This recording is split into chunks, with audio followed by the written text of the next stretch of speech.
and to the republic for which it stands, one nation, under God, indivisible, with liberty and justice for all.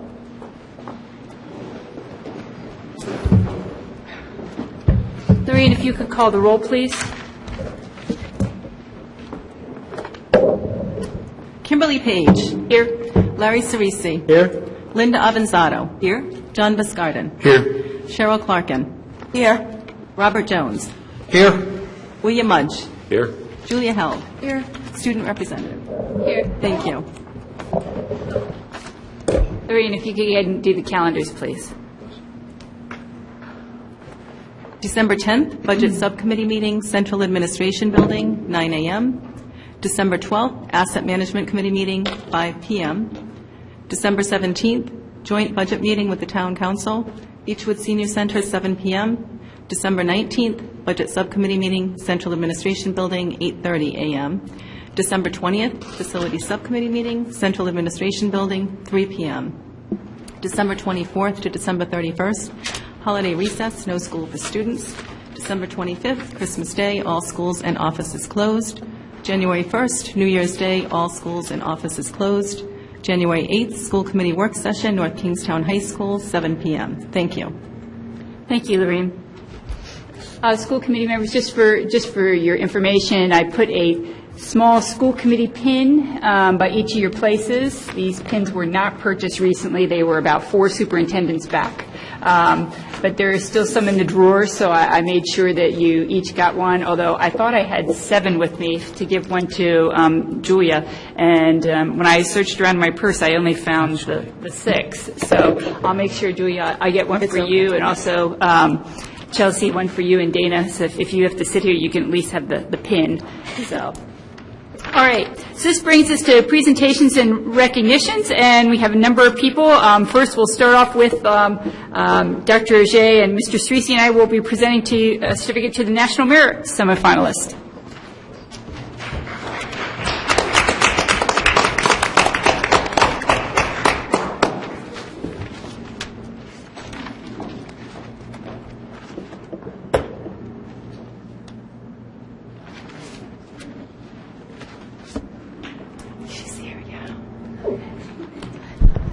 Well, good evening, everyone. This is one of my favorite parts of the job. I'd like to welcome you all to this meeting tonight, and I would like to commend Sam Finneran for being such a fine scholar. I want to read to you something that we have learned. Sam was named a National Merit Scholarship semifinalist. This distinction is based on scores from last year's PSAT exam. Over 1.5 million high school juniors take the PSAT exam each year, and only 15,000, or 1%, are selected for this recognition based on their score. As well, on top of this, it's wonderful news. It just came in yesterday, as I understand, that Sam has been named the principal candidate from Congressman Langevin for his candidacy at the Air Force Academy. So we are very proud of you. Excellent.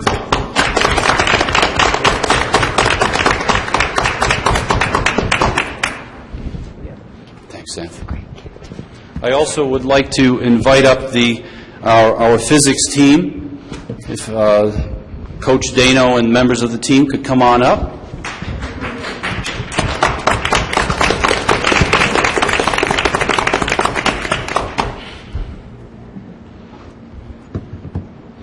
Just going to give a brief introduction, and then I'm going to let the coach and the players, and I'm not sure if you call it players or contestants, competitors, Olympians, there you go, they're Olympians. 2 teams from the North Kingstown High School went to Yale University and competed in the Yale Physics Olympics. This is not the first time they have done that, and they've scored well last year as well, as I recall.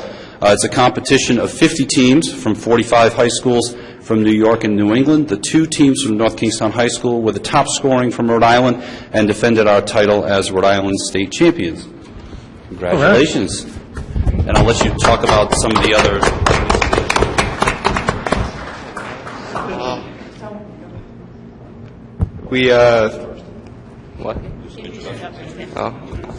I'm Nathan Santos. This is Nathan Lambert, Colin Vincent, Marjorie Picard, and Griffin Schultz, and Mr. Dana.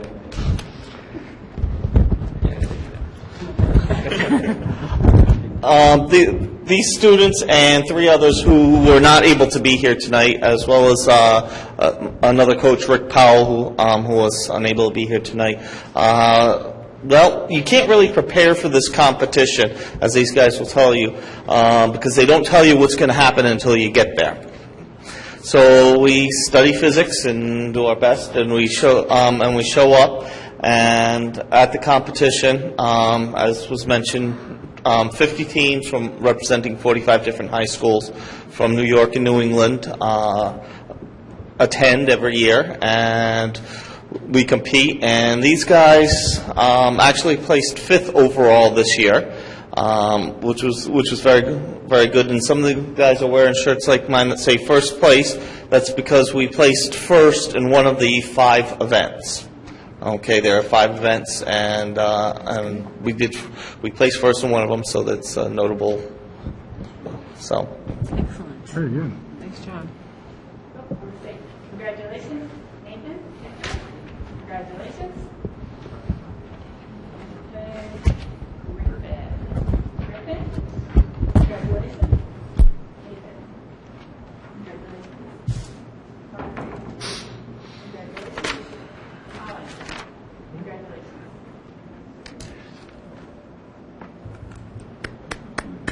Congratulations. Thank you for making us all proud.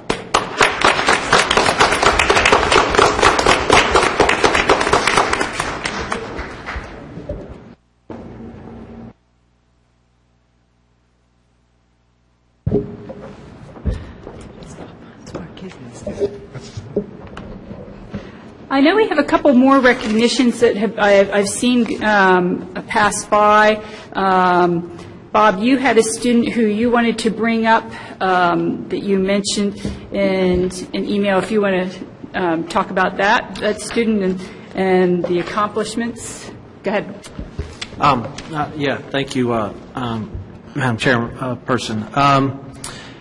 I just noted Riley Wallace, who is a 3rd grader, I believe, at Hamilton Elementary, who was featured in the local newspapers and I believe on at least one news outlet, organized a drive to help the one school district down in somewhere in New York, down Long Island, or I don't know exactly where. New Jersey, right. Union Beach Memorial yes. School.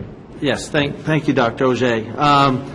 And to organize school supplies and others to help that, and I just think it was a great effort on behalf of that 3rd grader, and reflects well on her and her drive and her initiative and all those who supported her. So if you didn't catch the story, I think it's been publicized, but I just wanted to note well done to Riley Wallace.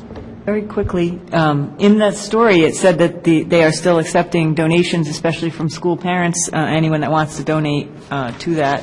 I think the information is on NK Patch as to where you can donate.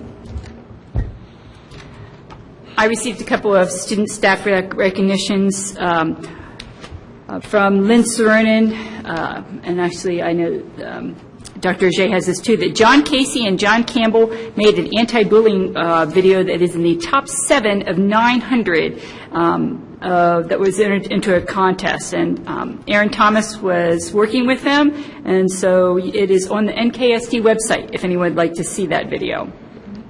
Also from Terry Merkel, he said that Paula McDonald, the 7th and 8th grade social studies teacher, and Michaela Cornali, the 8th grade student, were the 2012 head turkey and teacher turkey for this year at Wickford Middle School. And this year they raised money for the food pantry, as they always do, and they raised $3,702.35.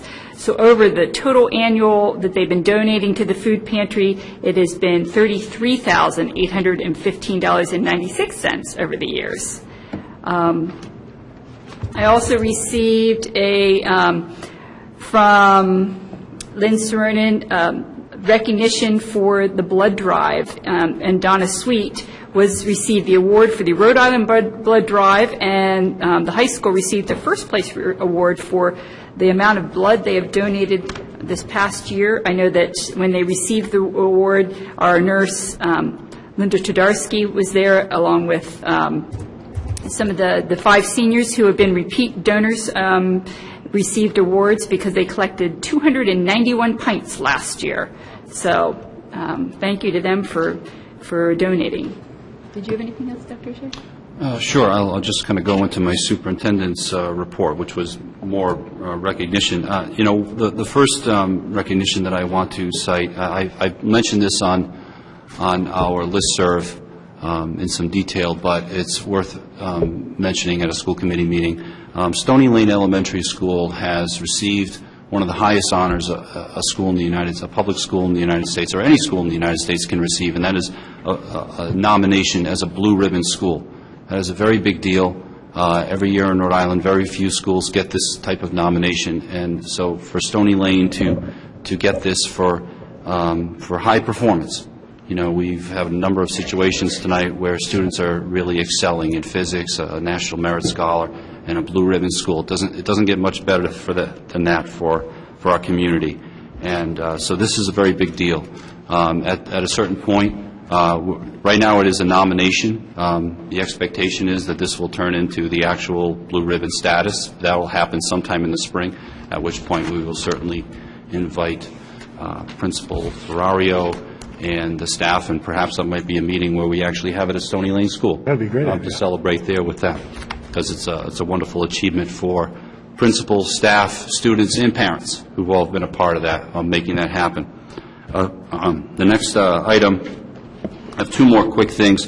One is kind of a very special achievement from a graduate of North Kingstown High School. Lenora M. Montanaro is a 2008 graduate from North Kingstown High School.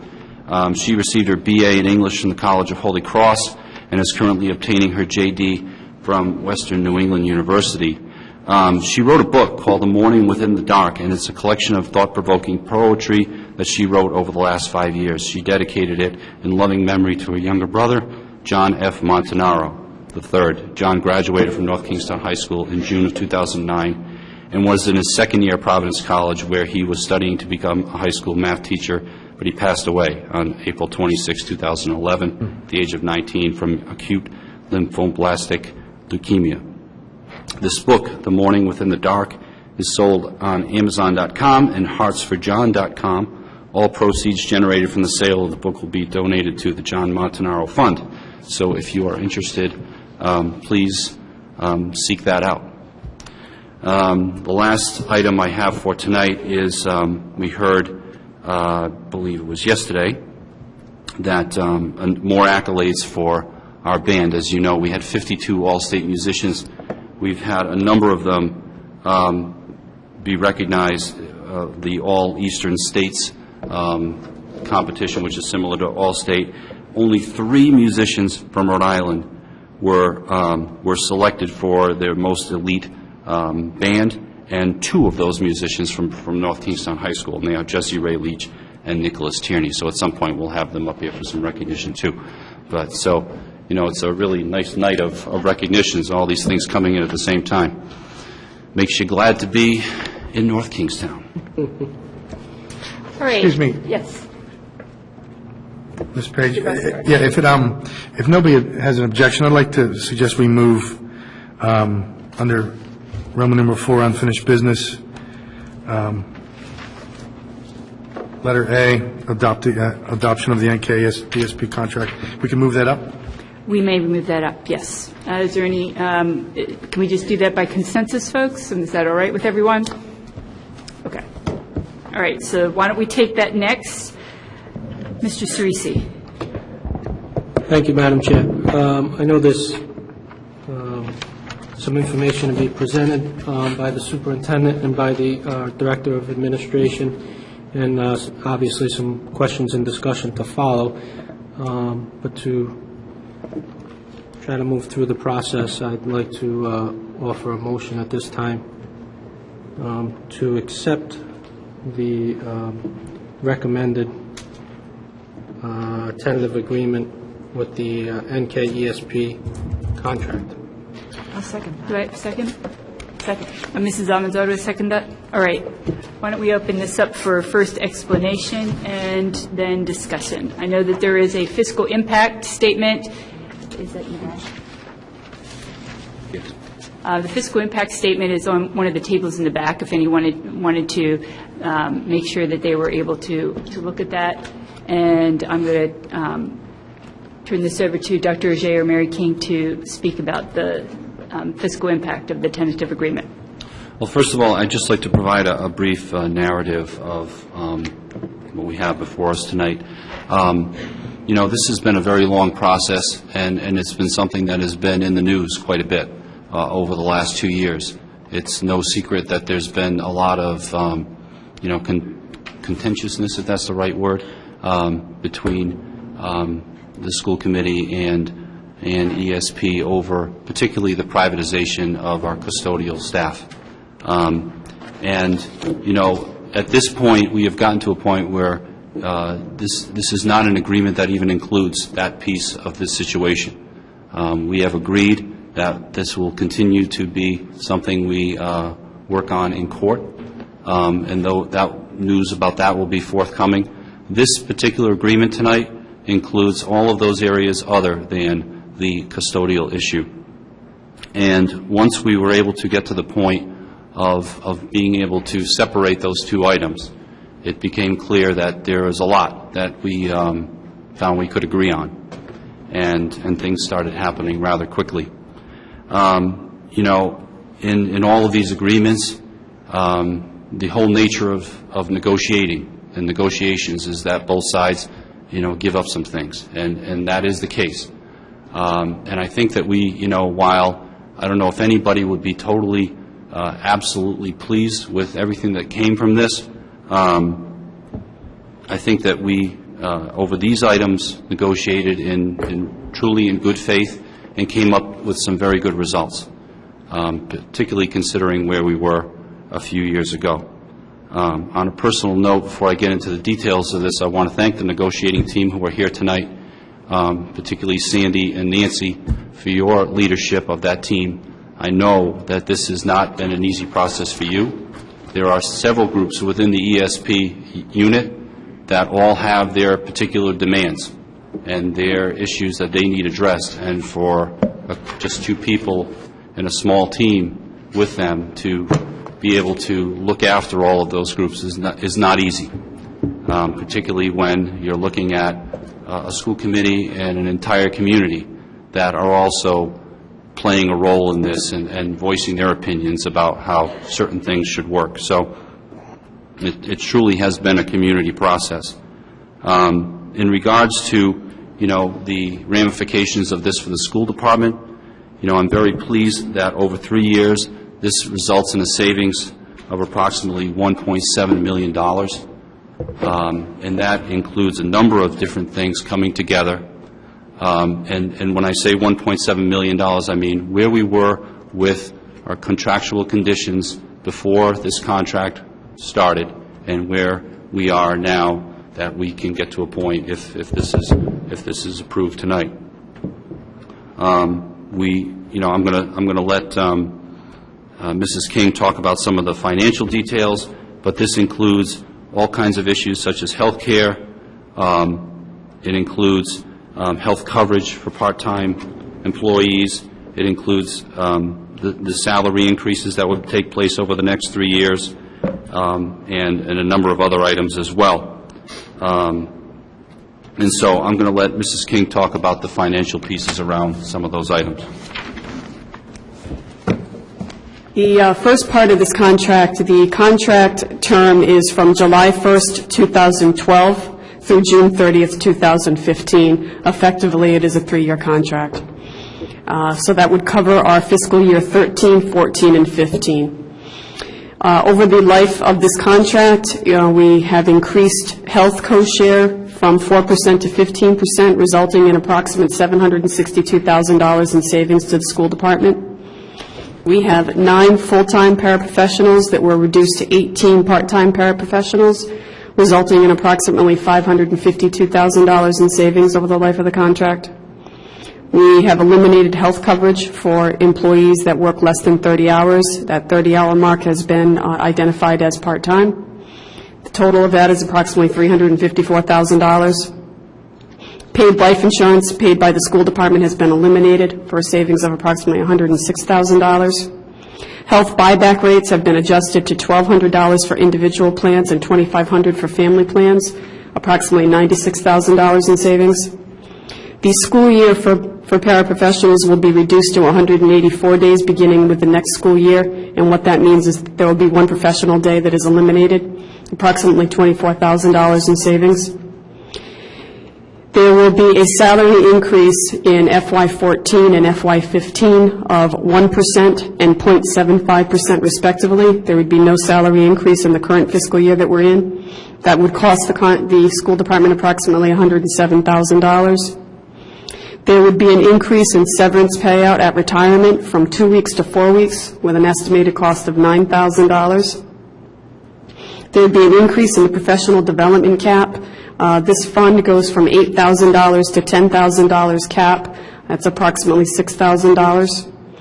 Increase in tuition reimbursement, currently a $400 reimbursement per course will go to $600 per course, estimated $6,000 in cost. And an increase in professional development stipends from $200 to $350 for another $6,000 estimated cost. The total approximate savings to the school department from July 1st, 2012 through June 30th, 2015 is $1,760,000.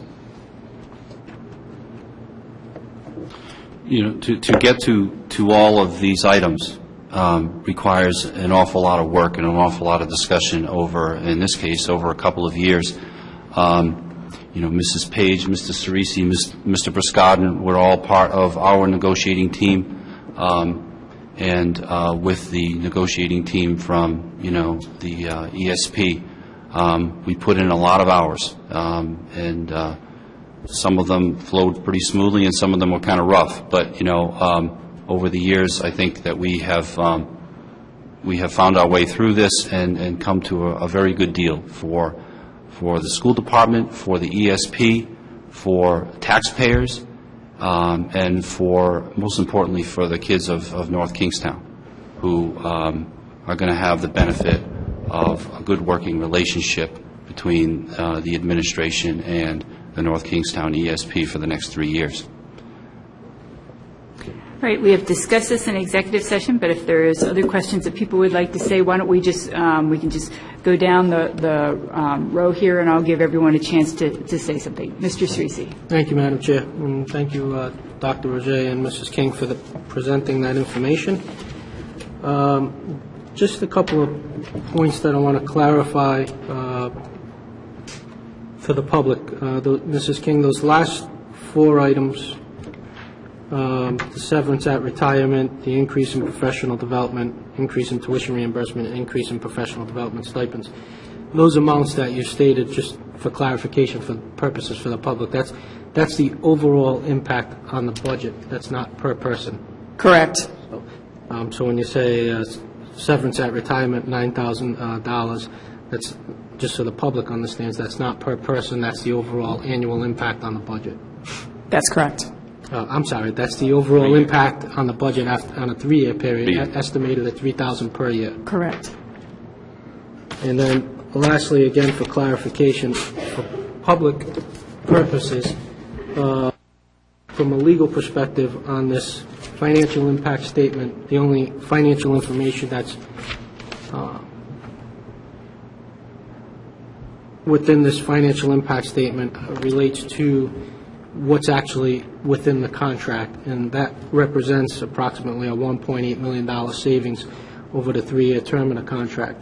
The other piece that I think it's important for people to realize that's not within that number is the outsourcing of the custodian piece.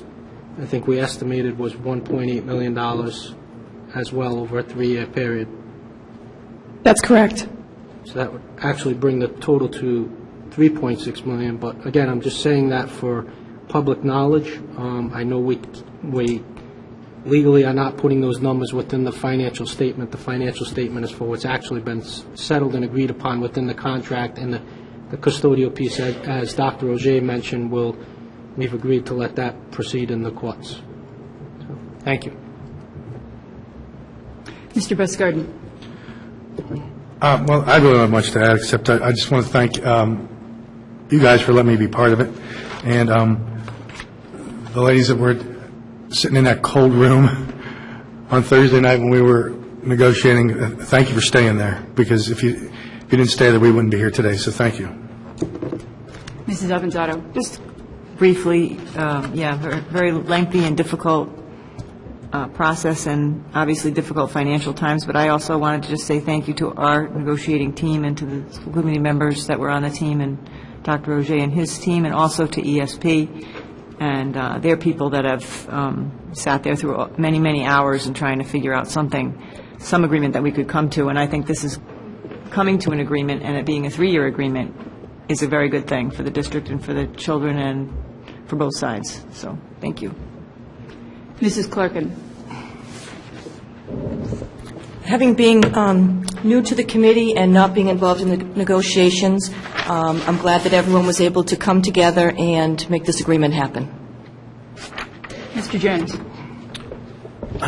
Thank you. I would like to echo Mrs. Clarkin's sentiment and appreciate the revealing and discussing some of the details. I hope when everything's signed and thing, we post it, and so the public can read it for themselves and get all the details and come to their conclusions. But I also appreciate the work of our negotiations team in working through the long hours to make this agreement happen. Mr. Mudge. First of all, I'd like to say to the ESP staff,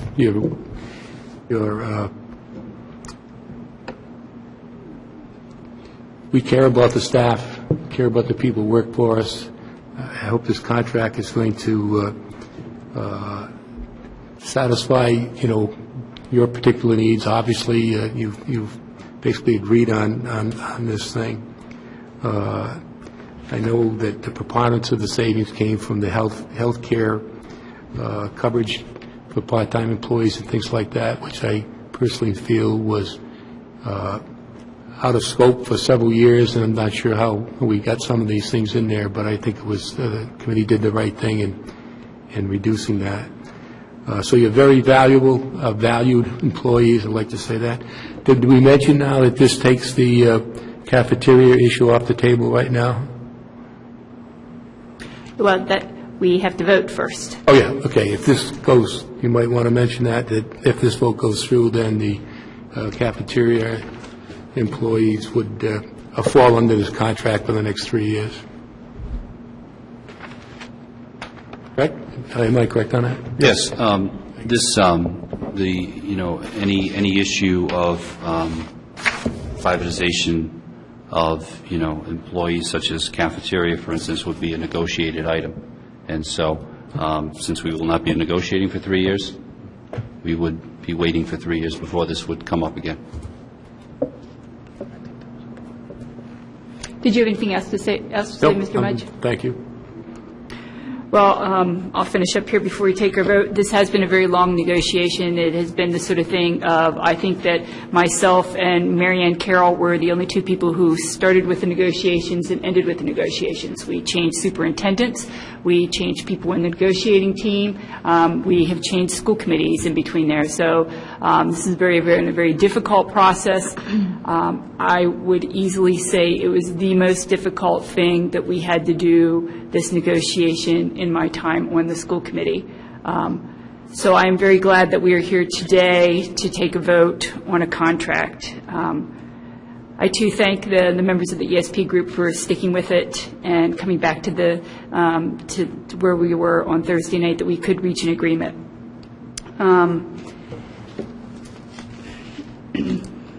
So, with that said, Can I clarify your motion? Yes. Okay. I believe that what you're doing this evening is you're approving the tentative agreement that was reached on September 10th, 2012, with the following changes.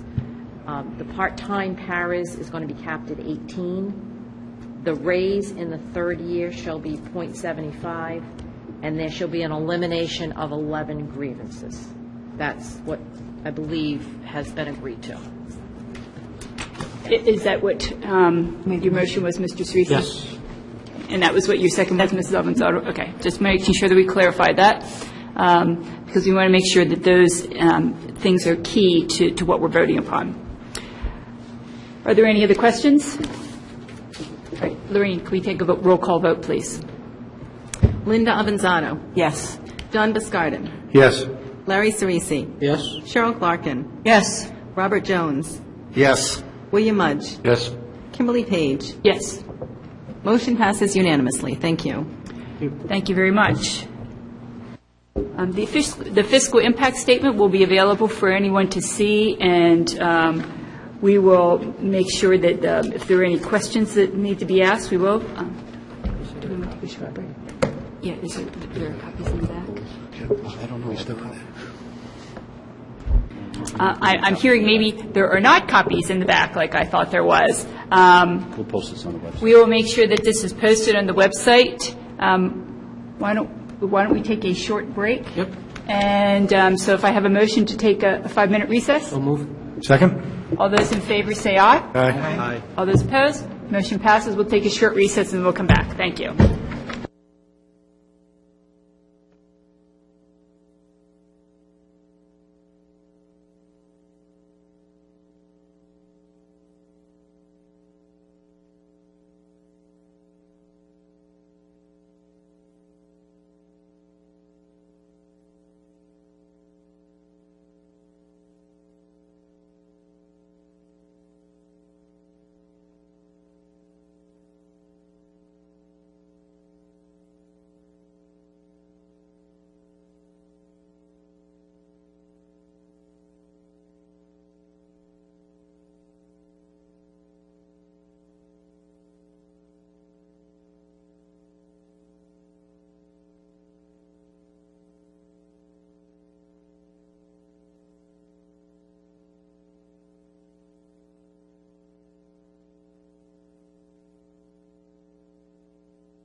code to get onto the local area network?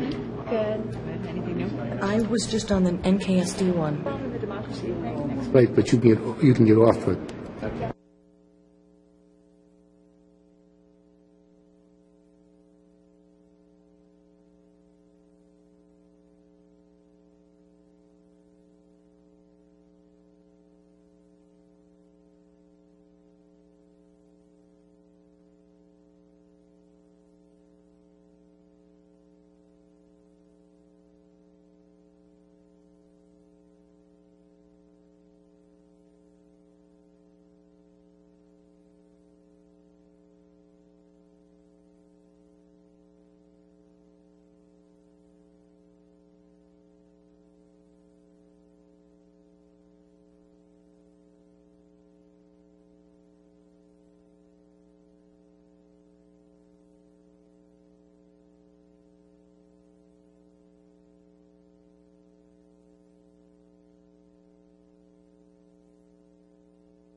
We're re-adjourning the North Kingstown School Committee on December 11th, 2012. Dr. Ajay, we come to the superintendent's report. Do you have anything else that you would like to add? I'm all set with that, thank you. All right.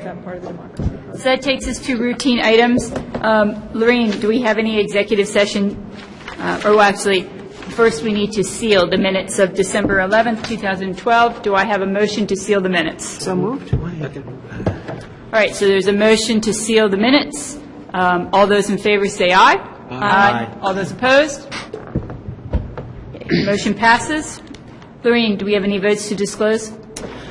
Just the one. All members were present at tonight's executive session. Motion made by John Viscarden to adjourn executive session and go into open, seconded by Linda Avanzado. Motion passed 7-0. Thank you. All right. Before we go into the consent agenda, why don't we just go ahead and take the business minutes of November 27, 2012, and the executive minutes separately, since I know we have two new members who weren't here to vote on those, so they would be exempted anyway. You mean November 27th? Yes, November 27, 2012. I'll make a motion to approve the business meeting minutes and the executive session meeting minutes from November 27, 2012. Second? Was your motion to Approve. approve? Okay. Yep. Okay. So we have a motion to approve. On the floor, do we have any discussion? All right, hearing none. Let's take a vote. All those in favor of approving the minutes from November 27th, 2012, say aye. Aye. Aye. All those opposed? Abstain. All those who abstain. And Cheryl, you guys. And Mr. Jones and Mr. Clark can abstain as well, correct? Yes. So we had 3 abstentions and 4-0. Okay, for the rest of the consent agenda, what are the items that people would like to exempt? I'd like to exempt C3, please. Mr. Jones, C3.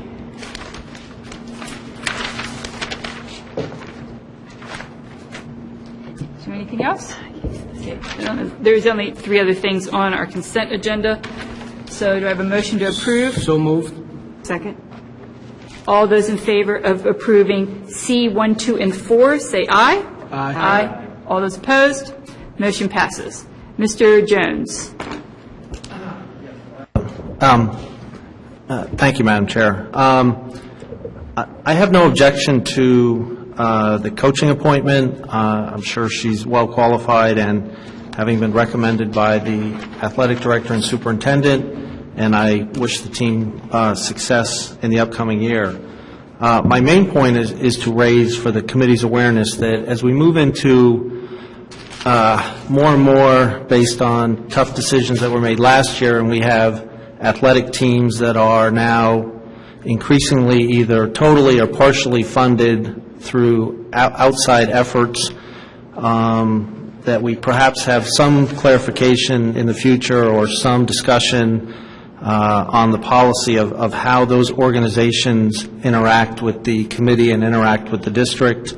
I think it's important, for example, to understand how the money flows, what gets connected with the district and what gets paid separately, and in improving coaches or when the go-ahead is given for these teams to organize. Clearly, we'd not like a team to be told they can organize and approve a coach and find out that midway through the season that funding isn't available. So I would just like the general point to have the superintendent in the near future come back with some discussion and presentation of how teams that are not funded purely within the general fund of the budget operate.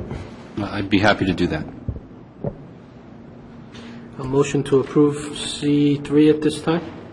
Second? Yeah, all those in favor say aye. Aye. Aye. All those opposed? Okay, motion passes. All right, we've already done 4A, and that brings us to 4B, the 2013-2014 school budget. Dr. Ajay. I'm going to let Mrs. King talk about a few details. As you know, we're going to be making a presentation to the joint meeting of the Town Council and School Committee on the 17th. And, at that time, we're obviously going to have a lot more details. I plan on making a PowerPoint presentation and answering any questions that may come to us from the school committee at that time and the Town Council.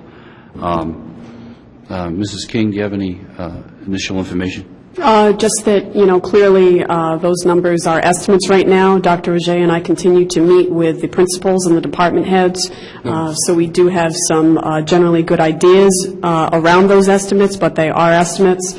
And the first draft of the budget will be available for the school committee for the January 15th, 2013 meeting. When will that be available?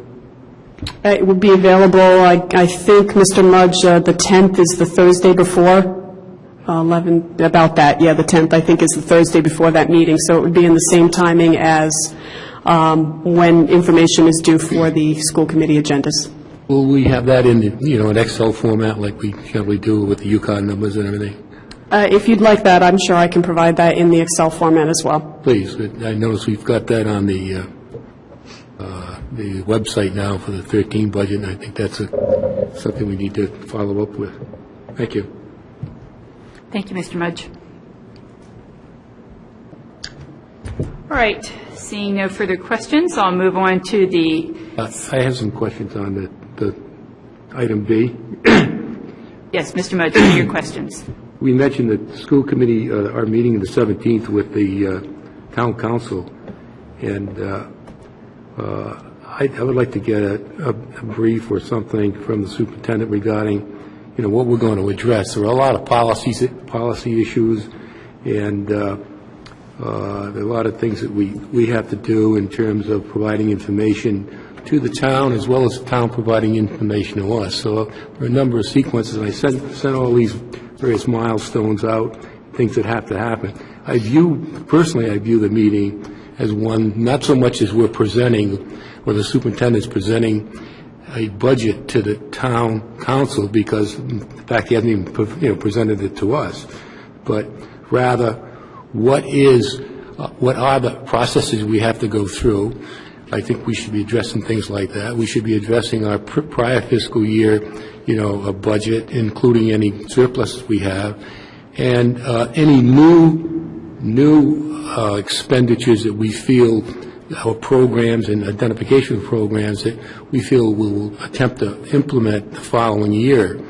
I don't think it's necessary with the council to go into specific details on line items, but I think from a generic standpoint, I think the substance of the meeting is pretty well defined, okay, in the charter and in Rhode Island general law. So I know if I were on a council, I'd have a lot of questions that I would like to ask. So I look at this as more as a question and answer. We have problems, but we don't have, we have problems, but not a specific presentation for the 14 budget. One thing that we are required to provide are estimated revenues. We do have that information. We did receive information from Mr. Embry as well in a timely manner on what his estimates look like for revenues for the school department. We also know that we are required to provide some estimated expenditures. We had planned on showing some FY12 numbers compared to our FY13, which are projections, and some early estimates on FY14. We do have some information on a couple of items that we've gathered that we know are big items. Healthcare is looking like a double-digit increase for next year due to claims experience thus far in this fiscal year. We also know that we need to provide student enrollment projections, and we will have that information. And Dr. Auger will also have a PowerPoint slide that denotes some of the issues that we know we face. Clearly, healthcare is one of them, and any of the other issues that might impact our FY14 budget as we know it at this time. From a general standpoint, what I'd like to see to some degree is an assumption. Because budgets are assumptions, state aid, what we're going to get from the federal government for, assistance and so forth. But what I think would be helpful as a starter to look at what we have in place today and just assume what we have today, students and staff and the current programs are emulated next year, and with that assumption to give us an idea of, because of inflation and contracts and things like that, what does that do automatically to our budget increase? Is it, $1 million, $2 million? So, we know without changing a thing where we stand just from the economics of what's happening today. Those are part of our plans, yes. Good. For the presentation, yeah. Mr. Jones. And conversely, I'd hope we could get from the town council side an idea of anything they're going to present. I would hope that in the same light that we might provide enrollment projections, that they might provide some indication of what the tax base looks like, some projections of where they see development potentially occurring or not occurring that might have some impacts on enrollment and or other initiatives or requirements that the school side may have to provide. So hopefully, in a greater effort to be collaborative with them, that we get a sense of where the town is headed in general, so that can help inform our process as well. We do know in conversations that we've had with Mr. Embry and that I've also had as well that he is planning on providing tax-based information. And from my understanding from Michael Embry is that he's going to be showing what the tax base is. This is a reval year, which makes it even a little more complicated.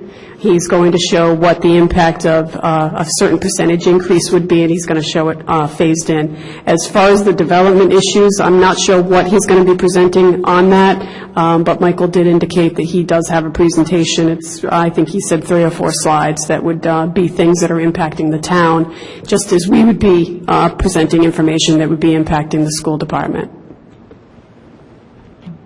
Mrs. Avanzado. Very briefly, the point about developments, I think, is a good one, and maybe at that meeting we can just discuss with the council, having like an ongoing discussion about those developments, because I always hear everyone talking about Reynolds Farm and how many units, and then you don't hear about it for a while, and then you see it, and it's kind of scary because it's like in the hundreds. Like, what is happening with that? If they could keep us updated, or we could keep that sort of towards the top of our list where we talk about it every once in a while, so that we get a good heads up well in advance. That's a very good thing to talk about, I think. Will impact us greatly. Mr. Jones? And I assume the town council is responsible for posting the agenda, and This is their meeting, so they run the meeting, and so yes, they do post it. and when will we be able to see or get an advanced version of any of the presentations that will be done? I'd just say I'd hate to show up at the meeting and be that the first time I see some of the presentations. It will probably be any of the town council presentations you will see that night. You've already heard from Mrs. King as to, she'll have what we're going to present prior to the meeting, When do you think we'll have that? like we normally do, the Thursday evening before a meeting. That's this Thursday, and I don't think Dr. Ogier and I are going to be able to get that That's what done, you were so saying earlier. it's going to be pretty, it's going Nice to be to on have the a couple of weekend. days or something, so we have just an idea of what's going on. And I can't make any promises. We'll get it to you as soon as we can. We'll do the best we can. Any other questions? All right. That brings us to CIP, existing bond, future bond. I know we have the asset management meeting is this Wednesday at 5 p.m. at the Public Works office. Mrs. King, do you want to say anything more about that? The meeting is at 5 o'clock. We are second, I believe, on the agenda. I just received the agenda today, and that's at 2050 Davisville Road. And that will be presented to them. We'll be discussing the CIP that was presented, that this school committee approved at their November 27th meeting. I plan on going that to be an advocate for what we have on there, and if there are questions about that, I don't know if anyone else is planning on going also. Mr. Buskard, okay. Mr. Mike? I'll be going also, because I do have a lot of questions on some of the work that we have proposed and the priority list. And I think it's part of this as well, regardless whether we have, or we even agree what a CIP plan is. I'd like to just focus and indicate to you folks that a plan is a plan, and it means absolutely nothing, okay, until we, for example, for next year's budget, we send over a list of projects that we want to include in the budget, whether it's in the general fund budget, or they give us some other vehicle to pay for the things we want to do. But I think we need to prioritize. If we have $500,000 worth of items we want to get done next year, we need to prioritize them, include them in our budget submission. And that makes the council, okay, it forces the council to address those items and to say yes or no. The CIP document is included in the budget, so that would be part of the budget package, what has been submitted to them. So we're going just for example, how much money are we going to be, and what projects we're going to ask for this fiscal year will be in there? In our actual budget presentation. That's going to be something new, because we've never done that before. When I looked at last year's budget, I did see that the CIP, as it was submitted to the Asset Management Committee, had been included in there. So I planned on doing that same thing as it has been presented to the Asset Management Committee. Well, that's Mr. different, Cerisi. though, than being Mr. in the Mudge, budget you need to wait your submittal. turn, and to be recognized, I'm recognizing Mr. Cerisi. Thank you, Madam Chair. Every year, us budget submittal includes the CIP within the budget. It's a whole separate section of the budget. It's a 5-year plan, and each project is outlined in each of those 5 years. So as far as ranking them in priority, if we're putting capital improvement projects in fiscal year 2013, obviously those are our priority projects in comparison to a project that may be listed in fiscal year 2016. So the CIP is part of the budget that we submit every year. It's a separate section in the back of the budget. We identify our projects in there over a 5-year period. We identify which projects in which year, which obviously shows our priority list, and we identify our funding sources. Some of them do have funding sources. Some of them do say unknown at this time because there is no funding source. And that goes with requests for, whether it be a bond or a request for a capital improvement infusion from the town council. So you can look back at the budgets for at least the last 6 years. That is the information that is within those budgets. I recognize you in a moment, Mr. Mudge. I will say that we have voted on the CIP for this year, and it was sent off, actually, it was vetted first by the Facilities Committee, so that we were following what RIDE demands that we look at in any of our projects. And so it's not as if this is just something that we as school committee members have put forward, but this has had a committee of businessmen, of plumbers and electricians and people who know about facilities to help put this together. Many long hours they've investigated the schools and taken tours to see what needs to be in a priority order. I just want to finish my comments and say that when we need to be careful when we say things like we're not prioritizing, we're not identifying funding sources, the council doesn't know. This isn't my opinion. This is a fact. It's a document that we vote on, that we send to the town council every year. And as I said, the projects are in there. They're listed in order prioritized, and the funding sources are listed. Mrs. Avanzato and then Mr. Mudge. Just to kind of add to that, it's been made clear by the chair and the superintendent to this committee on multiple occasions that this committee has the ability to change those projects, and we discussed that with Ned when he was here, and I believe Mary has also reminded us that from time to time there's a need to shift those priorities, or we may decide to do that for one reason or another, or the superintendent obviously is the one who's going to recommend that to us, and then we're going to consider it and vote on it. So just wanted to add that. Mr. Mudge. Well, the fact of the matter is that the town council doesn't recognize the CIP plan. And we've had that issue for too many years. We've got to show this and what we want to the parents and the taxpayers of exactly what we want to get funded this year and the amount of money. And that should be put in the basic budget document. Just like for example, we have the general fund budget. We have the federal revenue part of the budget. We have the state aid that we show in there. And we show these programs and we show these things, and they appropriate these dollars, just like they appropriate the money for the cafeteria, the food service fund, the enterprise funds. The council must appropriate those, and we have to formally request that appropriation. And what I'm saying to you, that has not been done before. Just the submission of a plan is not a submission of a budget item. It's voted on in the budget. Well, I agree with you up to the point that, yes, you're right, we do need to make sure that we present that to the town council. I agree with you on that. I would say we have done that in the past, but rather than go down the road of saying, yes, we did, no, we didn't, I think the issue is that on Wednesday we have a meeting to go before the asset management to be advocating for what we do need, and that would be the time that we can all speak up. Just one more final comment. Yes, Mr. Mudge. Okay, is that in the last 4 years, how many projects have the council come back and rejected on our part and would not fund? See, that process isn't there, and we need that process to happen. We need that submittal. It's going to be a formal process. We've got to ask for the money.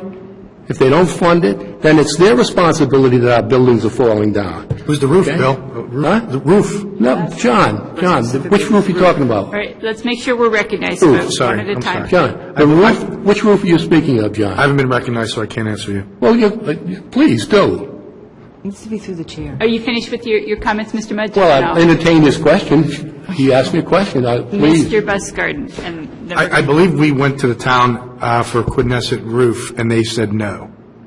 I believe, I was just seated, so I can't, I was kind of new when all that happened. I'm pretty sure we talked about going to them and asking them to help fund the roof, and they declined. So John, there's an example. terrific. That's exactly what I'm saying the process needs Point of to order. be. Point of You see? order. Yes, Mrs. Avanzado, what is your point I of was order? trying to My point of order is, I would ask that the dialogue not be between the members of the committee, but go through the chair, and that each individual member be recognized one at a time, please.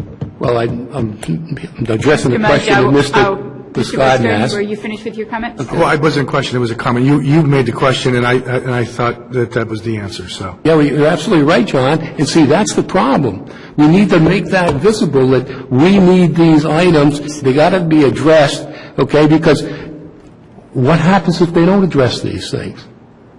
And that's, we need accountability for them as well. Mr. Cerisi. Thank you, Madam Chair. Just a little clarification. Current fiscal year budget that we're operating on right now is located on the school department's website, as all our budgets are, and I'm looking at it right now. The CIP starts on page 80 of the budget, and within that CIP is, as I mentioned, a list of priorities, prioritized list, estimates of cost, and funding sources. And there are areas where funding is unknown because funding for those projects is unknown at this time. So that runs from the current fiscal year all the way through 2016. This is the budget that we vote to approve every year, and this is the budget that we submit to the town council every year. And they either accept or they modify. So they have this information.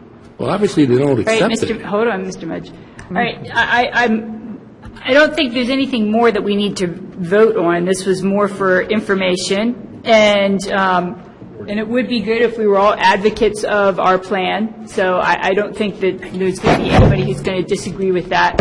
So we can beat this horse until it dies, or we can move on with the rest of our agenda. So the next item on our agenda is the RFP for food service vendor, and as per our vote already this evening, I would say that this has been tabled. So this will not be on our agenda for quite a long time. All right, so that brings us to appointment of negotiations subcommittee. We've ended one contract, we need to start the next. Mr. Cerisi. Madam Chair, as the committee knows, we didn't end up with enough time in our executive session this evening to discuss this agenda item. At our last meeting, we tabled it with the intentions of discussing it in our executive session tonight. We spent most of our executive session discussing the contract that we voted on tonight, the tentative agreement. Therefore, ran out of time before we could get to this executive session item. So with that said, I'll ask if we can table this again until our next meeting and hopefully come to a resolution on this agenda item at that time. Yes, I believe our next meeting is on January 8th. Correct, yes. And so at that time, that'll still be before our negotiations start, so that'll be okay. Mrs. Avanzado, did you have a question? No, I wondered if it was a motion I was going to second. I'm sorry, that was in the form of a motion. I apologize, I wasn't clear on that. So my motion is to table it at this time until our next regular scheduled meeting. Second that? Is there any further discussion? All right, seeing none, all those in favor of tabling say aye. Aye. All those opposed? Okay, motion carries. All right, that brings us to policies. I'll go over the weapons policy first. This has been a topic that was on the policy subcommittee for some time, and that the proposal is to make the weapons policy, it is conflicting in that one area it has that the discipline of a student who brings in a weapon is up to the discretion of the superintendent, and in another area it says that there absolutely has to be a suspension of 10 days. And in discussing this in the policy committee in past meetings, we recommended that this be dropped down to just be something that is within the discretion of the principals. Basically, what we were talking about is we don't want to have the situation where we have a kindergartner bringing in a butter knife and then has to be suspended for 10 days because our policy says that. And we want our policy to be basically stating what we actually do, and so that was the reason that we were recommending the change. Mr. Cerisi. I'll offer a motion to approve that amendment to the policy at this time. Second? Is there further discussion? Mrs. Avanzato. Very quickly, that's a good change, or that makes a lot of sense to me. The no tolerance policies are sometimes just totally opposite to common sense, and sometimes we're dealing with very young children a lot of times, and it's just good to let some discretion with our professionals in our school system. Mr. Biscarden. And I apologize up front because I'm digging into the minutia of something that really is better handled by the policy subcommittee and you, Chairwoman Page. But in lieu of the 10-day suspension, is there any wording in here about mandatory meeting with the superintendent and the parents' children? I mean, it seems like we're going from a 10-day suspension, and I don't see anything. Or am I missing it? If I can address that, just before the 10-day suspension statement, the paragraph previous that says judgment, I just lost it here. Here, it should be Judgment reflective. shall be reflective of the specific weapon involved, circumstances leading to its presence, use or intended use on school property, and conditions under which weapons were apprehended. I just want to say up front, this is not an issue that we deal a lot with. We may have a handful of these kinds of situations in any given year. And what this does is, if it is appropriate for, and this is something that happened just recently, if it is appropriate for a principal to invite, of an elementary student, to invite the parents in, have a meeting with the student and the parents about, the appropriateness of a certain item.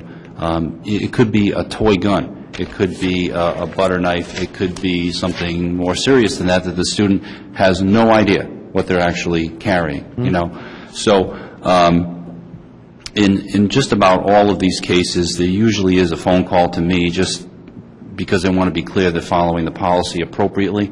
And so what I'm worried about is our principals getting this mixed message, feeling like if they don't, go to the max on this policy of a 10-day suspension and to be in front of the school committee, that they're feeling like they're not doing their job appropriately. They are hired because we trust their discretion. That's part of the game. And so, we have had situations where things have been a little bit more serious and kids have sat in front of the school committee. But that needs to be a judgment call. The items listed here there are a lot of different kinds of items. There's a lot of different context to, a student carrying such an item. And that needs to be, to have something that's a no tolerance type statement in the middle of a document that has 3 places where it says the principal has discretion over how to handle it. It's just, it's a mixed message, and that's what I'm trying to clear up. Mr. Jones? Thank you, Madam Chair. I want to follow up because I agree with the policy discussion I had, and maybe Dr. Auger can elaborate. When it is such an uncommon occurrence, that I think discretion and flexibility are important, because usually such low occurrences, there's context behind it. But I would encourage, again, the committee and the superintendent to make these statistics more easily available to the community. I believe the number was only 2 a couple years ago, and so again, it being not a common occurrence, I fully support giving more discretion, but I think it's important for the community to know that it's not a major occurrence that at least happens in our district. Any other comments on this policy? Do we have a motion on the floor? I have a Mr. comment, March. please. Okay, thank you for the clarification. I don't have my notes here, but I did recall there was one concern that I had, and it had to do with a minimum, an automatic one-year suspension on the policy, and I'm sorry, I don't have it with me, but I thought that was pretty an excessive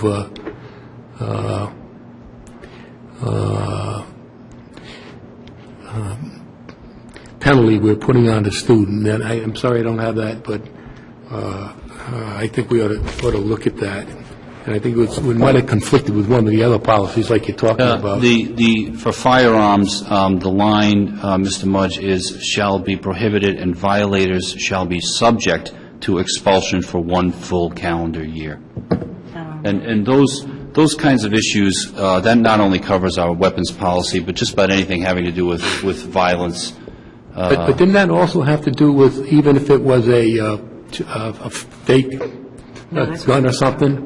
Yeah, this is under firearms or replica. Right. So I interpret that if someone even had a replica for some reason, they could be suspended for a year. Right. And again, you're looking at a lot of context. And that's what I'm afraid of. A first or second grader bringing in their toy gun may not have any ill intent at all. It's a toy to play with at home and thinking, wouldn't it be nice to have it at school, not having any clue that it's in the backpack, parents aren't even aware of it, as opposed to, obviously, a high school student with a plan to intimidate people or, that sort of thing. Those are two very, very different things. And there's probably, 10,000 scenarios in between those two. Yeah, and that's what I mean about discretion. Maybe I misinterpreted the reading, but I thought there was no discretion. No, this says subject to expulsion. It doesn't say no discretion on this line. It does say no discretion on the line that I mentioned to you on page 2. And then whose decision would that be then? The principals or the superintendents?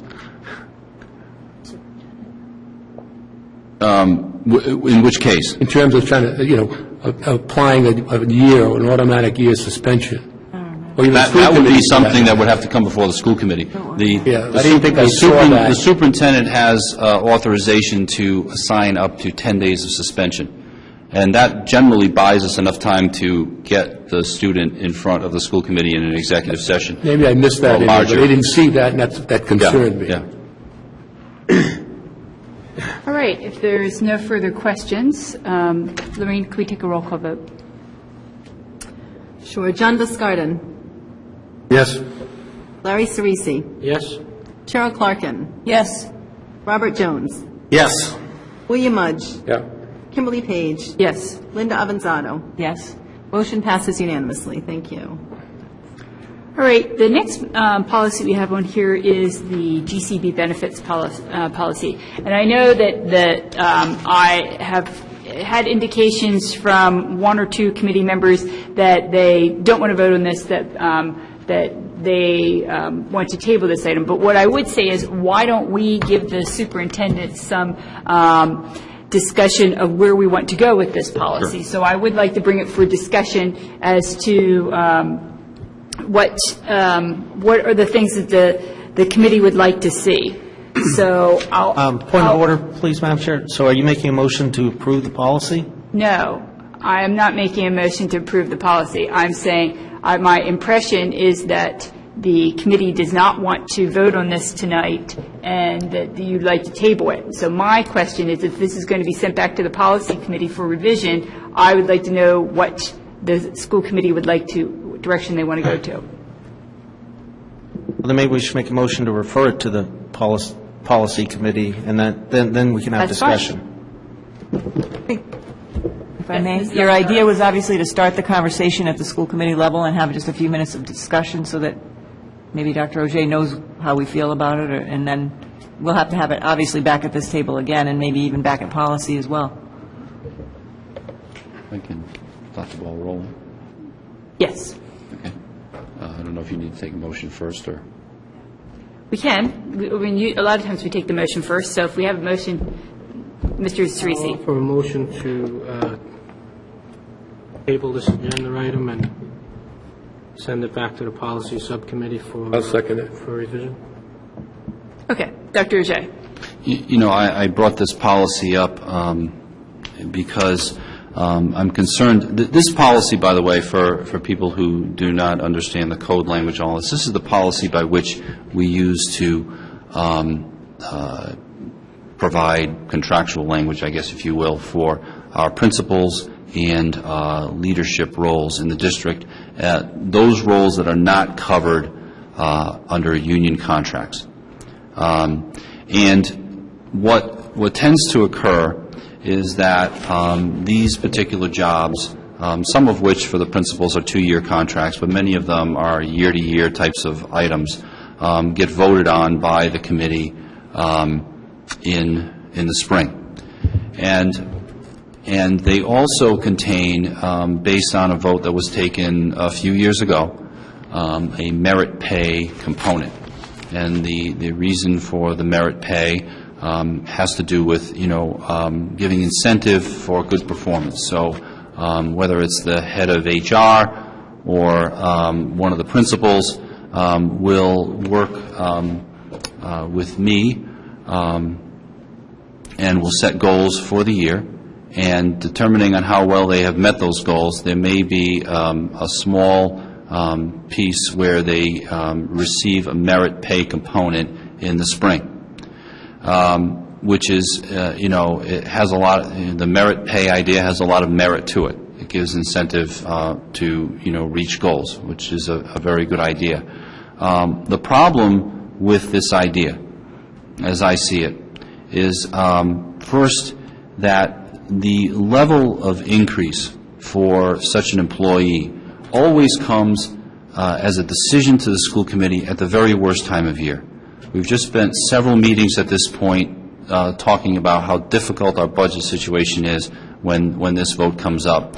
And usually, the easy thing to do, and in some cases, obviously the right thing to do, is to say, well, even though this group or that group, the teachers or ESP, may be in a year where they have a 1% increase or something similar to that, because we're out of money, and it would be very difficult to do so, this would be a good year for this particular group to get a 0 increase. And that's a tough place to be when your increase from year to year is determined by kind of the climate of the committee at the very worst time of the year, in the middle of financial decision-making, usually, and they are difficult decisions to make. The other piece, while the merit pay piece is very well-founded, I don't necessarily disagree with it. I know it's something, in fact, that Commissioner Gist has mentioned that she would like to do with teachers all around the state, although that model has not been put together yet, and I believe before she would go down that road, she would want to see that our evaluation program has a few more years on it and has a good record to go with it that we feel is very reliable and a good something that you could hang the hat of a merit pay program onto without creating too many problems. But that's not the case. And so what ultimately happens is that whether it's myself making decisions for a principal's merit pay or the committee making decisions for the merit pay for me, because I have a contract with merit pay as well. That, again, happens in the spring, at the very worst time of the year financially, when we've just gone through several meetings talking about how difficult things are, and it is perceived, for better or for worse, as a bonus. As, well, we have some extra money after all, and wouldn't it be great to give it to these particular employees where the teachers don't get that, and the ESP employees don't get that. And it seems like an unfair proposition. In reality, it is not. It is something that was well thought out right from the beginning, but the perception to the community is that there's a certain group of people that get this bonus at the end of the year, and there's a certain group of people that don't, and it comes across as very unfair. One of the items that I would like to do with this GCB, and I know there's a lot of ideas since I put this out on Thursday, even before that, where people are kind of weighing in with ideas about what you would like to do, and I would like to, take those back and put this forward down the line. But I would like to tie the group, the GCB group, to the teacher's contract in such a way for wages, at least for wages, if not for other items, but my intention right now is simply for wages, that if the teacher's contract is something where, let's say it's a 3-year contract like ESP, and that happens to be a 0, 1, and a .75, then that would be what the principals receive as well. That, what's good for one group is good for the other, that we all toe this line together. I think it sends a good signal in that regard, and it takes the issue off the table where every year, at the worst time of the year, we're voting to make a decision on a group's salary increase or non-increase. When tensions are high, people are fighting over how much money we have or don't have. We've usually just cut a program or two and a lot of people in the community are not happy about it. So it takes that equation right out. That the renewal of the contracts would be voted on, but the number would already be determined in any given year. So that whole decision would be taken off the table, and it would be fairer in the way that this group of workers in our district are treated similar to the largest group of people in our district, who are the teachers. So that is my intent in bringing this up. I know that that members of the committee have a number of ideas about that, and I'm anxious to hear them, and would be happy to go back to the drawing board with the policy committee and take those ideas into account and craft something that will be to the pleasure of the committee. So what I propose we're doing right now is, so that this committee can give the policy committee a little bit of direction, why don't we just go right down the table, and everyone can take a few minutes just to vocalize your concerns or where you would like to see this policy go. Mr. Cerisi. Thank you, Madam Chair. Just to just to echo some of what Dr. Roger has said, and just a brief committee history on this policy. I think over the last 6 years, we've had this policy on probably 30 agendas, and I think we've probably revised it about 10 times. So it's definitely not an unfamiliar policy. I will say, where we last left off with this policy several years ago, what I believe the intent of the administration and the school committee at that time, the intent was good. It was a noble intent, and what the intent was to move away from these automatic annual pay raises, percentage pay raises, regardless if your job performance was good or not. You receive an annual automatic percentage pay increase.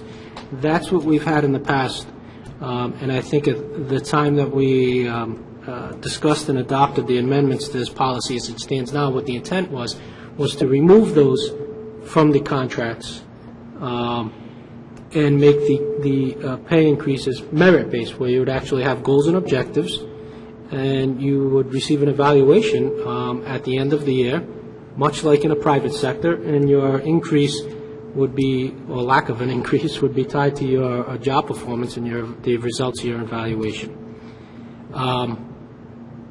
But no good deed goes unpunished. As the superintendent stated, it's been looked at, and as he stated, Commissioner Gist was going in this direction, and we were looking for the bargaining units to follow in this direction statewide as well, and that hasn't occurred for one reason or another throughout the state. I don't believe any school district in the state, the bargaining units are tied to merit pay. I believe they're all tied to contractual agreements. So, as the superintendent stated, our goal was to create equity, and basically we seem to have created inequities, where certain groups are receiving pay raises and others aren't. So, I think we need to have some discussion and feedback here, and try to find a way to balance the scale here. And I think, what I'd like to see achieved through the policy, which we've always tried to achieve through the policy, is equity. As he said, it's somewhat turned into, I favor the merit pay. I wish we would continue down that road, but it is perceived, it just seems that the merit pay thing is very misunderstood, maybe, or misinterpreted or misrepresented, whether it's intentionally or not. In the public, it's a bonus pay, That's how it's interpreted, and people aren't understanding the concept that it's actually tied to goals and objectives, and it's not a bonus pay raise on top of another pay raise. It is one pay raise. So I'll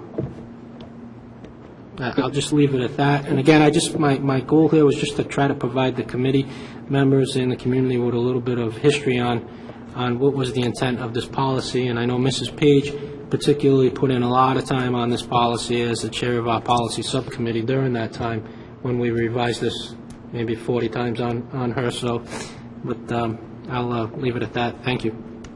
I know Dr. Ajay has a clarification. Yeah, one point that you made, Mr. Cerisi, I know that you understand this, but I want to make sure that the public understands this. You know, when you talk about, you know, a merit pay, the way this comes to these employees is really as a stipend. So while in a following year, say, the teachers get a 1% increase, that's part of their base salary. It plays into the projection that they would have if they get a 1% in the following year. It's 1% of all of that money, including that initial increase they just got. With the merit pay, that's not the case. This is something, it's almost considered a stipend outside of the salary. It's not part of the compounding piece that goes with the salary down the road, and it also is not something that plays into pension. So if and this was something that a person came to the microphone earlier this year and definitely just got plain wrong, that, you know, that the merit increase represented something like a 3% increase. First of all, it's not even close to 3% of the person's salary that they were talking about. But not only that, but that particular group and the person this person was talking about that year had received a 0. So the committee had voted that year would be a 0 year, that their contract would remain flat. So the year previous to that, they received pay and with a merit component. The year following that, they received pay with a merit component. Nothing had changed about the base pay. So if the merit component was roughly the same from the first year to the second year, that person received no increase in their salary. Whereas a teacher who had, you know, a salary one year and then the next year got a 1% increase, that person received a 1% increase in their salary. So even though there was a merit component to their pay, it didn't necessarily mean an increase in their pay because it was a component that was already there last year. So this can get a little complex, but that's part of the issue. And I think a lot of us and the community as well feel like, well, they're all set, they've gotten their merit pay, so they've gotten their increase. It's not really an increase because from one year to the next, they didn't make any extra money. Whereas someone who has a contractual arrangement to receive a 1% increase, they did get 1% more. Mr. Viscarden. Well, I'd just like to offer a couple ideas. Currently, the way we do your performance evaluation, Dr. Ajay, is what's known as a top-down evaluation. Those aren't really used all that much anymore. Most places do a 360 evaluation, and I would suggest that maybe we could, and this would help in a couple different areas. If the principal is evaluated by teachers and parents, it would give us a better idea of give you a better idea how they're perceived, they're doing, how the perception is of the job they're doing, and also help educate the parents to understand a little bit better what we're trying to accomplish. The other part is I have no problem linking it, not tying it, but linking it to the contract, so long as when there's a 0, then nothing happens. If the contract says a 0, nobody gets anything. If the contract says a 1, then they're open. There's an opportunity for them to earn merit pay. And that would be kind of a hybrid of what we're talking about now, like all or nothing. It's either completely tied to it or it's not. We can maybe come up with something that's a little bit unique and link it, but not necessarily tie to it. But I think 360 evaluations are really an important tool for anybody that's evaluating somebody, because the way you perceive their job being done is not necessarily how the way their job is being perceived by those that they manage on a daily basis, or those they impact on a daily basis. So I would like to explore that idea a little bit better. I would love to have another opportunity. I'm sorry, I'm not done. I'm waiting till you guys are done. Yeah, there's a point that I want to address. I just wanted Mrs. Page to... And I didn't hear him the first time. I'm sorry, Mr. Sorry about Muscarden. I was saying that I would be interested in getting a 360 evaluation done for you, Dr. Auger, and next time we can implement it, just so the people that you work with feel like they have an outlet, an opportunity to voice their opinion, because I've been on both sides of it. It can be very frustrating if there's something you want to say, but you can't, and or good or bad, because you don't have the opportunity to put input on the evaluation. But I think there's room to improve this thing and to make everybody feel comfortable with it. But just to strictly tie it to the contract negotiation, I would have to, you'd have to be real persuasive with me. If I could address one point, you talked about the 360 evaluation. Dr. Humbert handles the evaluation program for our entire district with all of our teachers, and I think she has a relevant point on that piece. I just wanted to provide a little information regarding the evaluation process. The administrators, all building level principals, are part of the Rhode Island model, and so that is the evaluation system that we have to use for the administrators.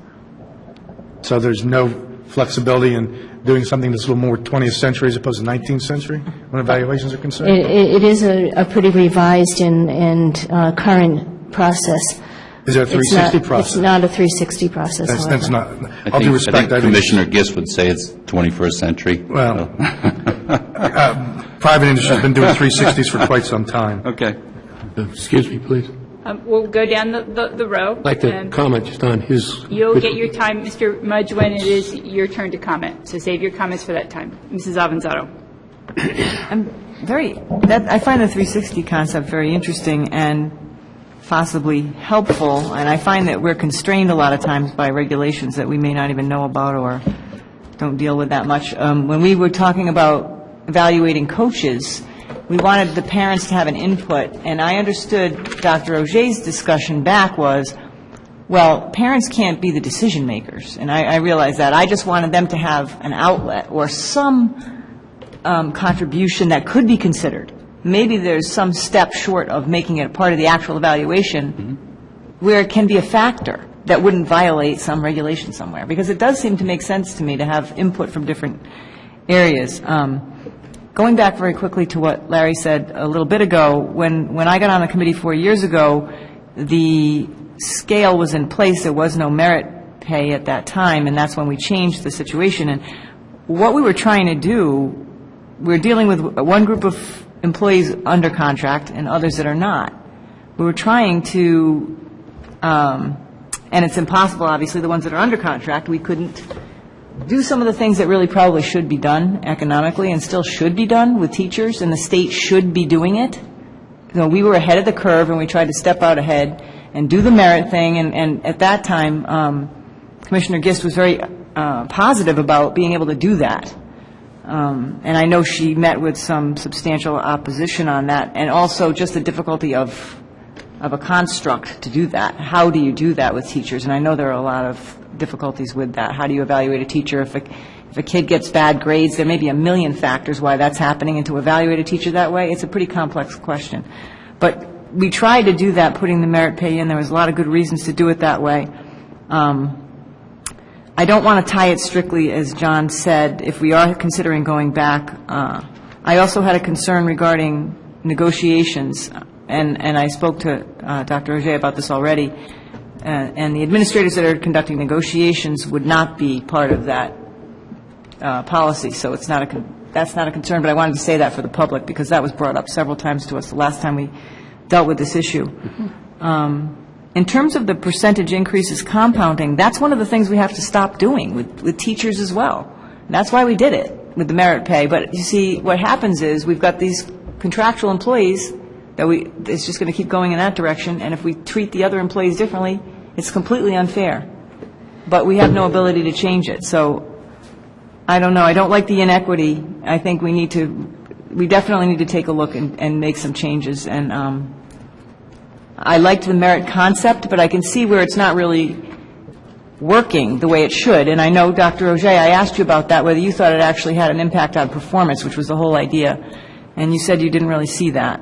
And again, so, like I said, while I see all the merit in what we were trying to do, no pun intended, with the compounding percentage increase and all of that, how do we treat one group and allowing them to have these percentages compounding, and then we take our other employees and we don't allow that? Sooner or later, they're going to meet. The pay is going to come together, and we've got an inequity going on. So I don't know. I don't know the answer, but we need to do a lot more discussion about where we go with it. Pure merit's not working either, so. Mrs. Clerkin.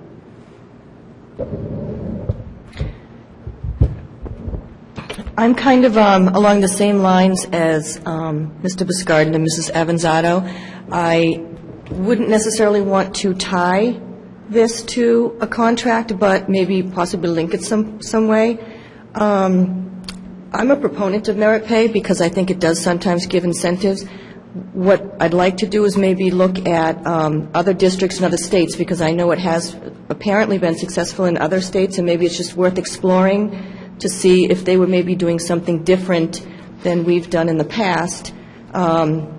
Maybe we have to communicate it differently to the public, that it's not considered a bonus and it is tied to, performance goals.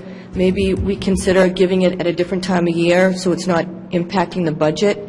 I just think that there's a lot of variables and a lot of things that we could explore just to make sure that we're making the right policy changes.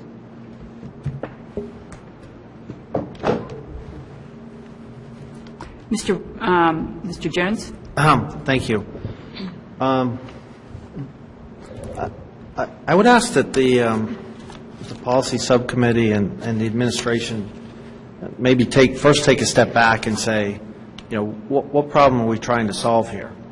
If partially it's a perception issue with the community, then we have to ask ourselves, well, how have we been communicating this? And have we been communicating it and been transparent in a way that we at least give the public the opportunity to fully understand it before we default to a solution that says the public isn't able to come to a conclusion about what merit pay is doing. The second thing I would say is in trying to frame the problem is you really are two discussions going on here. We have a discussion about merit pay. And I think before we give up on merit pay for administrators and certain staff, we need to be careful that down the road, if the intent is to maybe at the state level have some kind of merit system for teachers, for us to say it's too hard for administrators and staff, how can we expect teachers to do it where, as was pointed out, there's a lot of complicating factors. And having said that, merit pay being what it is now a separate issue from, how do we reward and recognize employees for annual compensation changes? And again, I would take a step back and say, for some of those people, those contracts come due every year, every second year. So there's an appropriate time, and I would think that the superintendent would want the flexibility to argue the case for certain administrators and staff to be recognized for their contributions and their potential, which should merit, sort of mixing words here, but warrant an increase in their annual pay. The third thing I would caution is, teachers and folks that we've seen here today, collectively bargain right now for most of their compensation and benefits. And there's pros and cons to that. And one of the cons to that is, when you agree to certain salary increases, you also remove potentially that high performers and low performers get the same increases. I would hate to say that we're going to adopt that for our senior administration and our staff, that we can't find a way to recognize in a much smaller group to reward high and low performers. That's the point of an evaluation system. And I would caution the committee to think about the sort of interesting structure now that occurs, where we have a management negotiating team who's negotiating, in this case, with the teachers' union, but that negotiated salary increase has impacts on non-union members. And there's sort of a certain dynamic where, on one hand, you might say part of the management's negotiation is to negotiate for the best value contract. I know I would hate to be an employee where, my annual pay is tied to the skills of two sets of negotiators who I have no control over and essentially don't really take my own performance into consideration. So again, I guess I would advocate that the policy committee and the administration do what we would tell students to do, frame the problem, do some research, look at what, as Mrs. Clarkin said, other communities are doing. I don't think it's a unique problem to North Kingstown, and see what's going on out there, and come back and say what does sort of the best practices or research on this issue suggest we should do, and consider again the longer term incentive structures that gets maybe has unintended consequences when we set up a certain structure. Thank you. Mr. Mudge. A couple of points. First of all, you mentioned something about the evaluation is driven by, is that a state regulation or something? I missed that point that Mr. Poskadin was talking about. Yes, the state evaluation system, which is the program that's getting a lot of discussion these days in the papers and certainly weighing on the minds of our principals and teachers in the last few years, is also something that applies to principals. Yeah. So there's a whole tool that goes with it, training that goes with it, and that tool could be used towards determining a salary increase if it may, a baseline, whatever. But my point would be also, we don't have to limit ourselves to that tool. We can add our own stipulations so we can do the best of both worlds, okay? So that's just a point. We're talking about this hybrid thing. But, I think we also should really take another step back. And that is we should have, to my way of thinking, a pay range for our principals. Getting salary, so we do have that. And I'm not familiar with it, to be honest with you, if that's the case, okay? Well, if I could just clarify one point. Please. We have a pay range where if a principal comes in with many years of experience, for instance, that we could agree to hire that person higher in the range than a person who's never had any administrative experience just starting out. And we do that all the time. But once they're in that position, within that range, what their yearly increase may be, that is something that we determine, basically as a group, as the GCB group, yearly. And in some cases, the principals are on a 2-year contract, but it's a decision that this committee has done on a yearly basis, usually in the spring. Yeah, there are so many ways to address this, like Mr. Jones has said, but in terms of that, I would say that if we did have a range we felt for senior, the high school teachers, principals, whatever, each position, if we hire someone in at a lower position or a lower pay, we have an opportunity to award them, we'll say, a next step towards that top goal. Do we have a top goal for, whatever our top teacher is, type of thing. So, that's something that could be almost automatic if, you feel that they're achieving they're doing their thing, doing their job adequately. It could be, just a matter of, hey, I'm recommending this fellow to get when we get the next pay increase. So that's another thing that you could look at. Also, I don't think we're going to ever solve this as just a community here because, until we get some unanimity with the state in terms of the teacher's contract, for example, we can't even get the Department of Education or anybody else in the state of Rhode Island to give us a salary range that our teachers should be getting. So what do? We keep going around and, chasing our tail and going after the next person. Well, gee, Carpenter got this raise, this guy got that raise, that guy, blah, blah, blah, blah, blah, blah. Okay? So unless we take a position, with the state takes a position, and the way to take that position, by the way, is, and the state can do this very easily, they can say, I'm going to base your funding formula on the fact that your teachers are going to be at basically a certain rate. If you want to pay them more, fine, but you're not going to get any more aid to do that. Okay? And so I think there are things that are much more influential in terms of this thing, but a lot of the outside agencies could do a lot to help us. Again, with the teachers, that's an issue, but also that could apply to some degree in some format with administrators too. And it should be, there should be some range and stuff, so everyone knows what the rules are when they join the Klan. Now, maybe it sounds too much like, what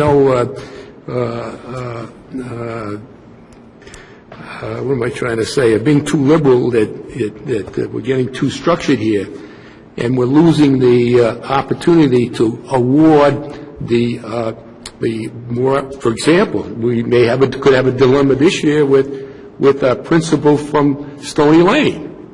I mean, you got a blue ribbon school, but that to me doesn't necessarily mean that the principal at Quinnesset, for example, didn't do a better job or as good a job, because you got your different talents and different makeups of the students and everything else. So that makes it difficult also. But again, like Mr. Prescott said, there might be options for a hybrid. For example, maybe the teachers get a 1% cost of living, and then maybe a bonus on that, okay, or a merit pay on that. And like Mr.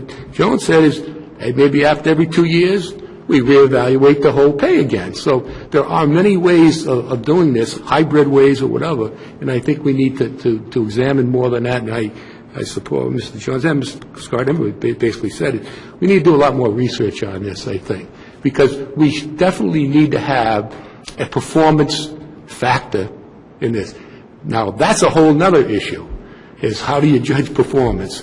I mean, that's so difficult that, with, the classes you have, the kids you have. My wife was a teacher. She could tell you from 1 year to the next year, you get one class that's great and the next one isn't, that type of thing. So there are just so many ways to judge that, but coupled with that assessment, that's financially ways you can address that as well. So I think we need to do a lot more work on it myself. All right. Well, thank you very much, everyone. I've taken notes of what everyone has said here, and so this will go back to the policy committee, and that was in the form of a motion, correct? Right. So all those in favor of tabling and sending it back to the policy committee, say aye. Aye. Aye. All those opposed? All right. Motion carries. That brings us down to new business. Old business is things that have been on a prior agenda once before. New business are things that have never been on any agenda before. I had someone ask me a question today about our policies, and our policies are on old business unless they're brand-new policies. Anyway, one of the things that has come up that as part of our goal-setting session that we did in the fall was we said that we wanted to have better communications with our other elected officials, and so I've been sending out an email to our elected officials within the North Kingstown area, our senators, our representatives, our town council members.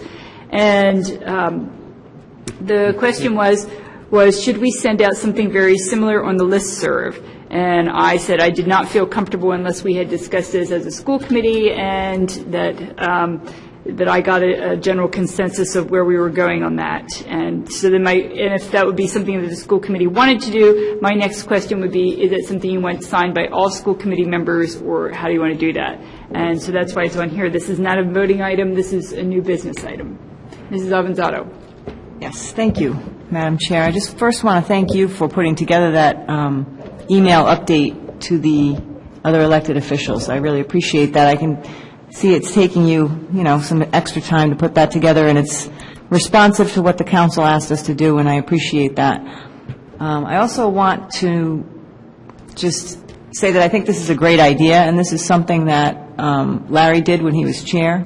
He wrote, it wasn't an official school committee newsletter, but he put it out as chairman, and the parents absolutely loved it. Tried to keep it very factual and on what the issues of the day were, reconfiguration or busing, and it was just, they just appreciated it so much. There were so many emails back that, thank you for the information. They really like to have information. Now, that leads us to the problem of 7 people, and we can't be editing, we all can't edit this newsletter. It's just not going to work in that way. So I think we would have to agree or attempt to keep the newsletter very factual, very similar to what you have, Kim, when you send out to the elected officials. Try not, without a lot of editorializing, because then we'll have, someone might actually disagree. I mean, it's unlikely, but someone might, and we don't want to have, arguing over every newsletter or editing. But I think it's a great idea. Parents will greatly appreciate it. They liked it very much before. Thank you. Mr. Cerisi. Thank you, Madam Chair. I think what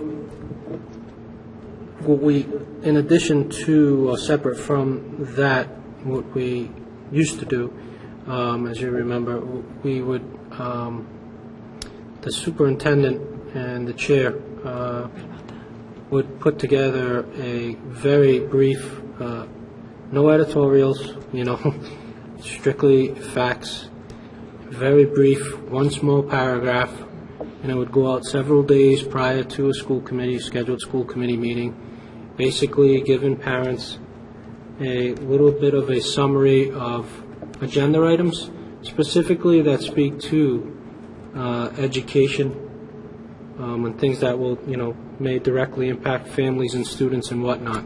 Not the mundane stuff that I think of probably would be of no interest. It was to highlight things that are educational, impacting on families and students, transportation, things of that nature. Basically, to give the community the information that these items are being discussed. We want you to be aware of it. We want you to be active participants. If you can't attend, make a phone call, send in an email, basically letting the administration or the school committee members hear your thoughts and concerns. So, that's something that we can discuss as well. You certainly want to provide the information, but you don't want to climb that slippery slope of editorializing and giving opinions.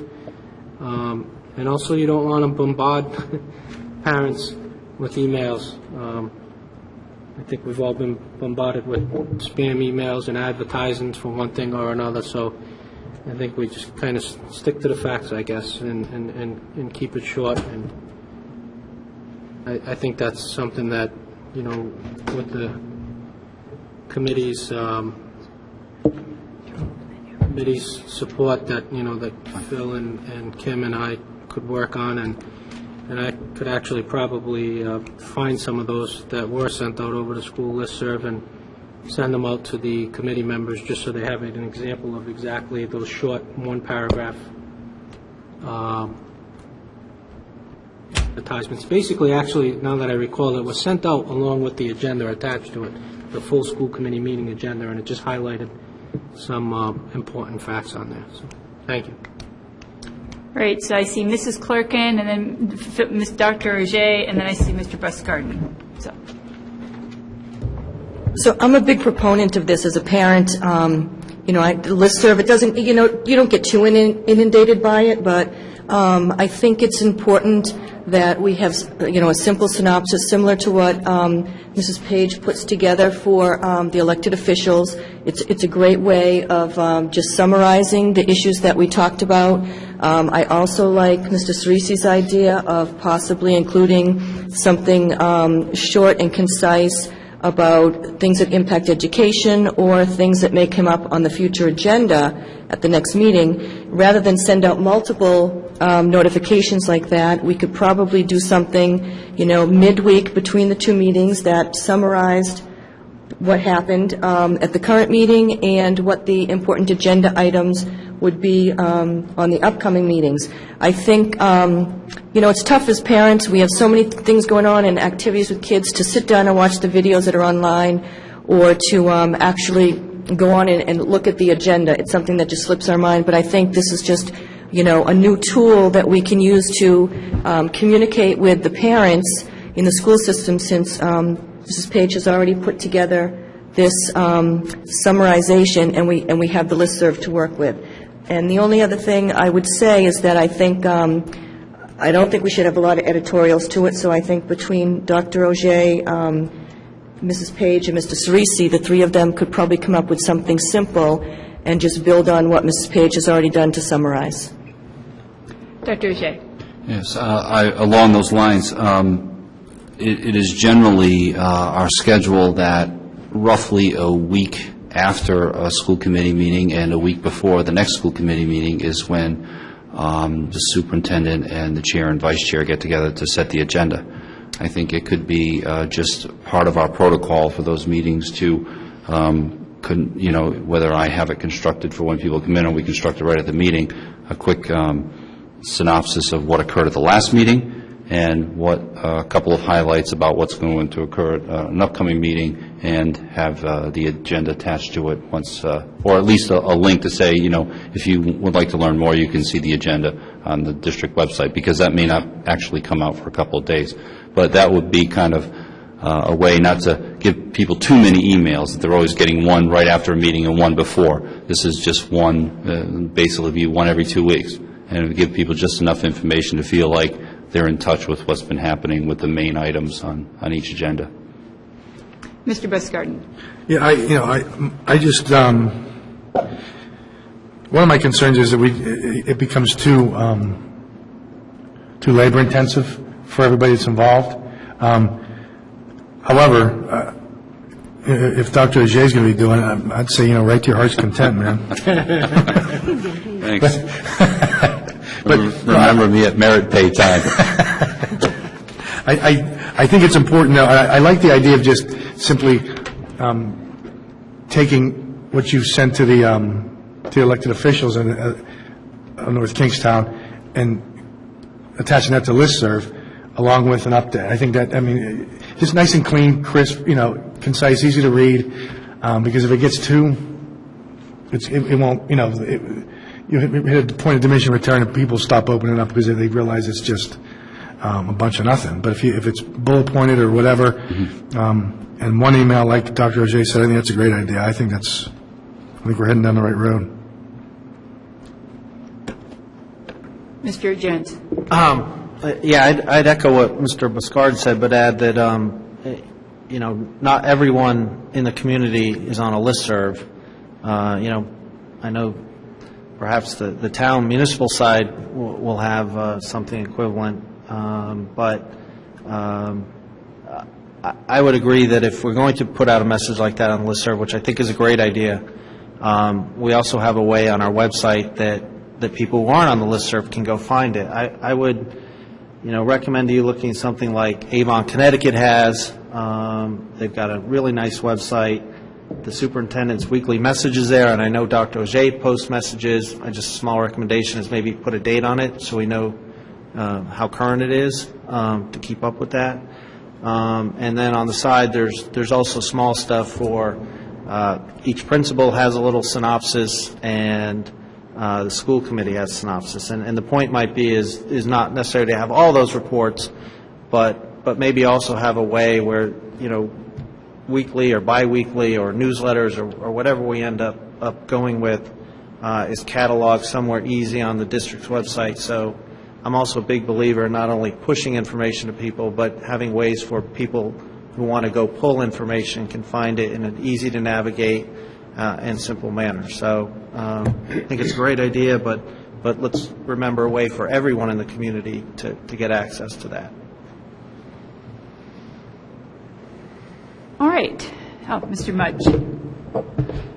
I'm a little concerned about this. We've had in the past Okay, in fact, tonight, Mr. Cerisi and I disagreed on an issue about the submittal of the CIP and what it means in terms of the action that we think the town council is going to take.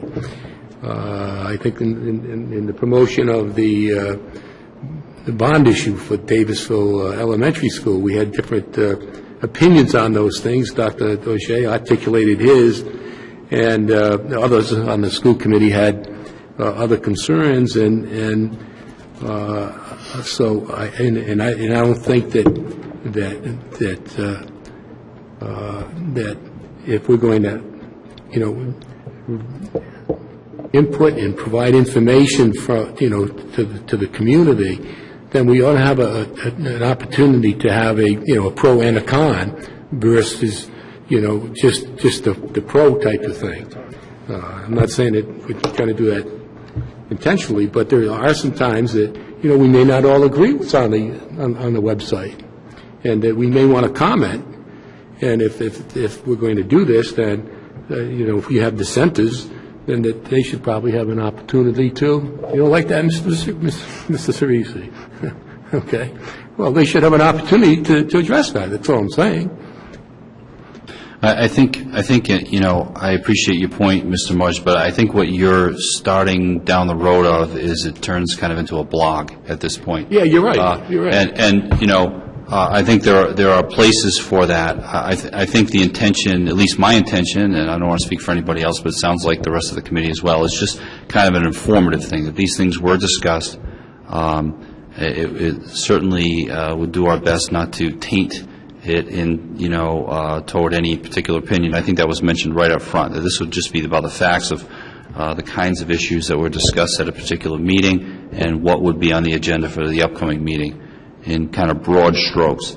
For people to find out particular members of the committee, their opinion, it would behoove them to watch the meeting. If this is something they care that much about, maybe they will, based on understanding that it's on an upcoming agenda. Or if they learn that it happened at a past meeting, perhaps they would contact some of us to find out what our opinions are on those things. So it wouldn't be the place to debate issues. Yeah, just to mention the issues are on the table. And I don't think that I would go into discussing as to what I felt or what I didn't feel. Usually in the legislative updates that I put out, they're just usually what the votes are.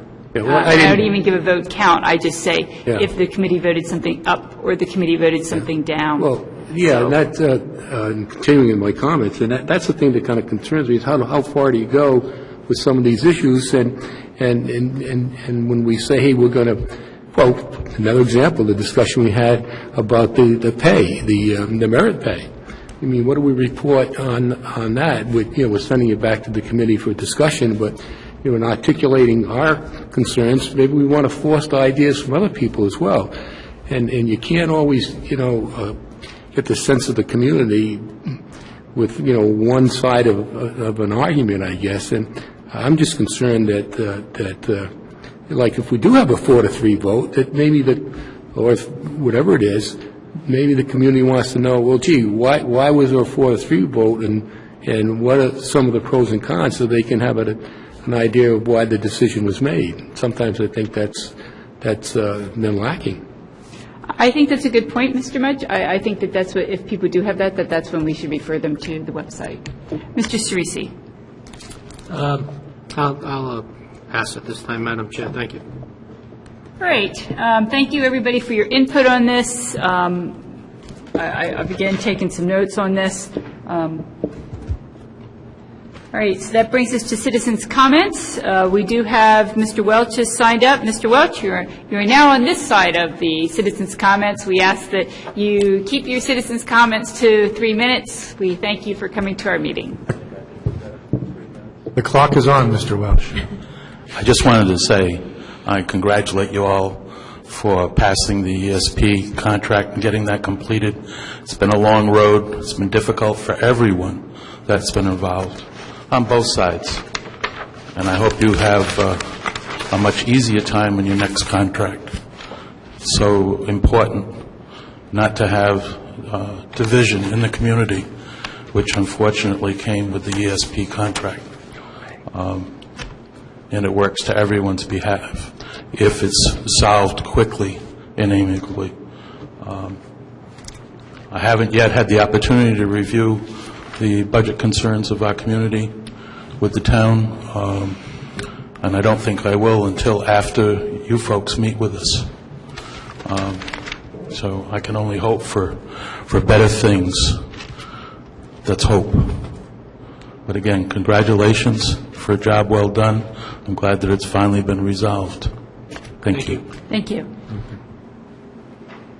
Great. I have a note here that Chelsea would like to say something. Go ahead. Yeah. A lot of people have brought to my attention, there are 2 girls, I believe, that are doing their senior projects on this, and 3 that are doing their democracy projects.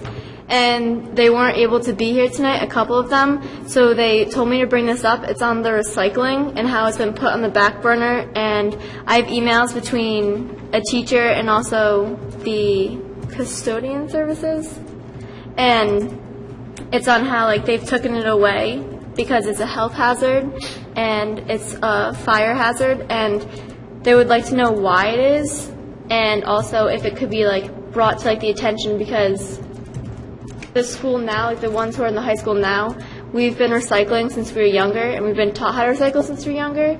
In Hamilton and Davisville, we brought the recycling program. The kids were active in it, and they took their recycling bins out. They did everything like that, and some of the projects are on that, and they're wondering if we could do some kind of a program where we could actually start recycling here rather than going backwards and getting rid of recycling. I will make sure that I bring this forward to our facilities supervisor, and we'll discuss it with GCA, and I will get back to you as soon as possible. I do know that, this is something that came up a few meetings ago, and I know that there is a change in the recycling efforts. Wouldn't say that we're not recycling. There is recycling going on, but I know it is a different program than we had before. And, for instance, I wish I had better information, but I didn't know this was coming tonight. I know there was just an effort. I think Hamilton Elementary School was the first school where this was kind of formally rolled out. I know it is in the plans for all of our schools, a more formal effort. So we're going to find out some particular information for you, and we'll get back to you on the next agenda. Okay. Okay? And also, we do recycle in the classrooms. We put paper in the bins and the green bins.